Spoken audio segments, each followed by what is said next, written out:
Hi, I'm Nick and this is the TBT channel. Welcome to today's video. Now, a bit of a sad one, but it's good as well, for different reasons. Last week, I found out that Guns & Co., the gun shop and range that I go to, just off the N10, half an hour north of Bordeaux, half an hour south of Angoulême, he's shutting the shop. For various reasons. Basically, it's no longer financially viable to keep the gun shop part of the business open. The range is staying open, he'll be selling ammunition, but the gun shop is closing down. Now, if you've seen any of my videos that I actually did at the shop, you'll know the stock room out the back is crammed. Rack after rack after rack of old guns. And they've all got to go. So, I mean, when I found out last week, you may remember I went in there, I only went down there to go shooting, but came away with this Beretta 92. It's a gun I'd always wanted, why wouldn't you? This one's a 1988, made just after Lethal Weapon came out.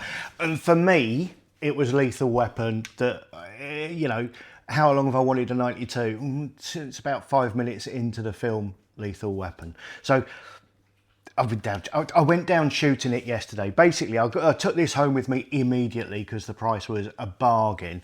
Went back down there yesterday and said to Roman, right, what we're doing with all the stuff out the back? He said, well, come and have a look, see what you want. So I did. Now, I would have done the video from there. Let me just put that to one side. I would have done the video from there, but I forgot to take my phone with me, so I couldn't.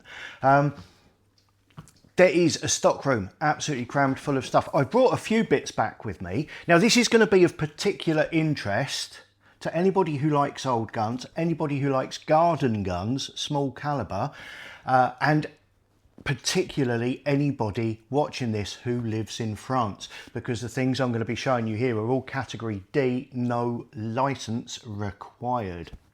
You can buy and shoot these without a license. First of all, I'm going to get it out the way. I've got an air rifle. It's a Diana. It's a Diana 25, I believe. It's murky in here today. It's murky dismal. Let me just get my glasses on. I'll just double check. Yeah, a model 25 Diana. Now, coincidentally, I've had two people contact me this week asking if I do anything for a Diana Model 25. And I said, I don't know, never had one. I've got one now. I will be taking this apart. Before it goes, I will be taking this apart, doing a video on taking it apart, cleaning it, having a look inside, see if we can make it work. It does work, but there's absolutely no resistance in that spring. So I'm hoping one of our springs is going to fit in there. But we'll have a look. But it's a nice little thing. Obviously, I think it's borderline junior rifle.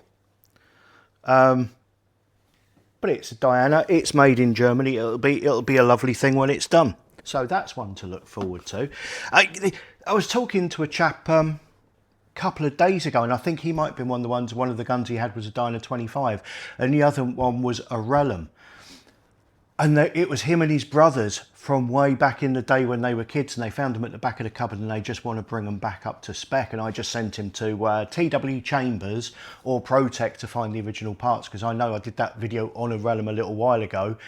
Yes, one of our springs will put it in there, but because the trigger acts directly on the piston, the more tension's on the spring, the harder the trigger gets, and it takes two people to pull it with one of our springs in there. So I told him to go and source some genuine or very similar to genuine parts, but the 25 is going to be interesting.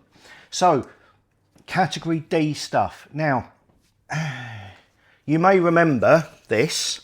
This is my double barrel coach gun. This was a full length shotgun, probably out there somewhere, and the end of the barrel was so badly corroded there was even holes all the way through it. So I chopped it down, moved the bead back. It's down to just over 18 inches, which is the legal minimum length here. It's category D because it's from before, I think it's 1900. It's from before 1900, so it doesn't require a license. Now, it does work and it does shoot, and I've got a video of me shooting it. And the same is going to go for any of these. There's any number of this kind of double-barreled 12 bore on his shelves down there. If that's the kind of thing you're interested in, get in contact with me. Next time I go down there, we'll arrange a video call and you can have a look, see what you think. They're going for cheap as chips. I actually gave one to a friend of ours as a housewarming present. She just moved into a house and nice old fireplace, and she's now got a nice old 12 bore above it, which I think looks quite good. They can be used. Some of them are pin fire, which you might struggle to find cartridges for nowadays, but they can be used. All I would say is use caution, because they are very old. You can get old gun cartridges which are designed specifically to be used in old guns with a low, slow burning charge, so it's not going to knock the gun to bits. But it's category D. So, popping that there. Interesting things. I like interesting things. So the things I brought back with me first, in the first few bits and pieces I brought back, I got this. Now, you got a bit of damage to the wood on the wrist there. These have been untouched, okay, apart from a dab of oil to make the actions work, because these are very old. I've cleaned the barrel out on it. Now this little groover, honestly, I've been outside. It's raining now, but I've been outside shooting this morning. I've had such fun with it. This is a 6mm Flowbert, okay. What that means is it's a 2.2. Effectively, it's a 2.2. But what it was designed to make, shoot back in the day, is these. Now these are little CB caps. These are pointed ones. You can get domed ones as well. Now, here in France, they sell these in Decathlon. Go to the fishing department next to the flick knives. You'll find these. So you can buy these in Decathlon, and it's basically just the charge from the rim. The initial, in a normal rimfire cartridge, it's just the initial activator for the powder that sets it off, and it throws that little 2.2 lead bit out the front at around about, I think it's about 15 or 16 foot-pounds. Now it goes off with a pop. It's an awful lot of fun. If you don't have those to hand, what you can also do, because they're not the cheapest, I will admit, the Flowbert cap things aren't the cheapest things in the world, but what you can do is just pop a 2.2 pellet in there, and then you pop just a little Acorn 2.2 blank behind it, and they come out at about 16 foot-pounds as well. And you know, again, it's just a cheap way of having a little bit of fun with an antique gun. And also, it won't take 2.2 LR. I did try it. It won't accept a 2.2 LR, and it won't accept 2.2 shot shells, because I've got some of those as well. I thought, oh, that might be good, because it's a smooth bore. I thought that might be good, a little 2.2 smooth bore for my shot shells. It's got open sights on it, but I was shooting at a block down the bottom. It was accurate enough to hit that at 10 meters, but I didn't really do any testing. But what else it does fire, if you can get hold of these, and these are quite fun, 2.2 shorts.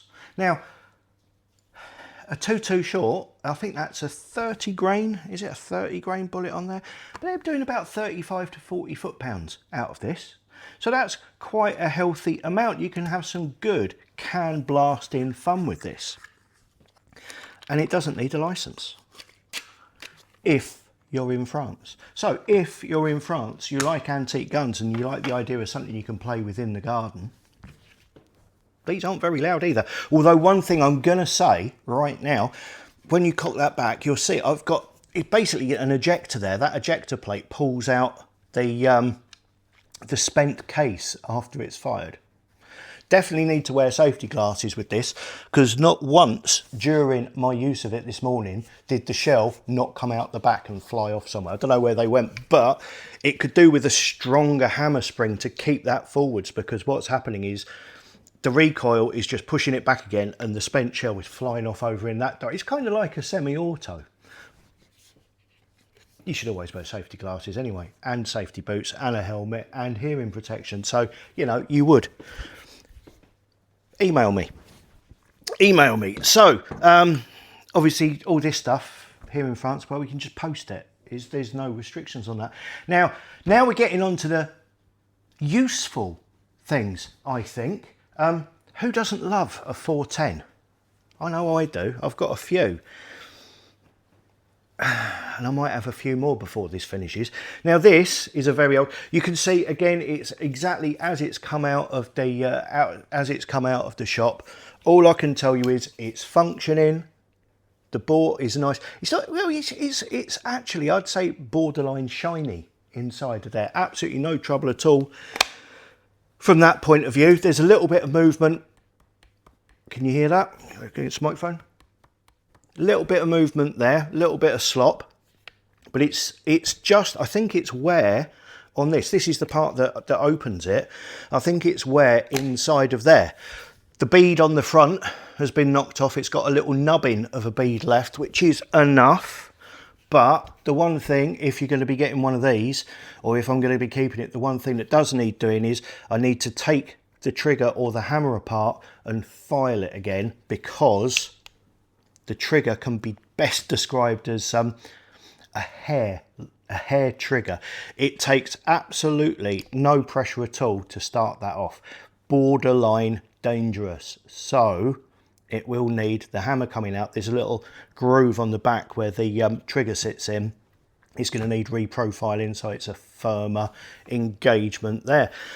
But overall, a nice little thing. Now, I say 410. This is classed. It actually had 65mm written on the ticket on this one. I haven't got any 65mm shells to test, so I don't know if it will take it. But what I use with them is, this is classed as, here in France, as a 12mm gun, okay, which is a 410, but only 50mm long. So it's a 2-inch 410 cartridge. That goes into there. It may accept a 2.5. I've been using it this morning with 2-inch, and it is absolutely fine. And then I've got another one. Now this one, I'm probably keeping this one. I'll be honest, I'm probably keeping this one. It's, the spring's missing from that bit, so it needs a new flat spring inside. That's easy enough. That's an easy enough job to do. It's a little bit tattier. The bore's not quite so shiny inside. Like I say, that spring's missing, so that's going to need replacing. But it's got this button here, and what this button here does, press that and it folds. Oh, a Poacher's 410. Now absolutely, of course, it won't stay shut because you have to lift that bit up. Once you've lifted that bit up, it's absolutely rock solid, and it's, you know, not going anywhere. A nice feature on this one, it does actually have a rear sight and a foresight, so if you want to use it with slugs, again, that is legal here. Want to use it with slugs, you could. I don't know, I think it might be brave to do that in a 100-year-old gun, but maybe very, very low powered ones, maybe plastic ones. Maybe, I've got the printer now, haven't I? So there's that one. And when I saw that button on the side, it reminded me, now this is my other one, I've had this for quite a while, and I did get it from Roman, down at Guns & Co. And it's got the same, this was the first one I saw with that spring actuated thing there. But this is a folding one, and it has that pushy button bit there. And I hadn't realised what that pushy button bit was for, because this just folds. But when I saw that one, and I thought, well, that's to make it fold, surely it's the same on this one. So I've had this one apart this morning, and what it is on the other side of there, there's just a small pin missing. So I'm going to machine myself up a replacement pin for in there, and then when I open it, it will just drop down as it should, and then I can press the button to fold it all the way around. So that's that, and that is it. We're going to be doing some shooting with these, not today because it's piddling down outside, but we will be doing some shooting with these. And if you are in France and you would like to know what else is available down there, it's not just category D stuff. Obviously, if you've got a license, there's an awful lot of category C, awful lot of category B as well. Get in contact and we'll see if we can get you a bargain, because all this stuff has to go in its crazy, crazy prices. Thank you for watching this one. I'm going to get on and get that Diana apart now. Please like, subscribe, hit notifications. Thank you for watching. I'll see you next time. Goodbye.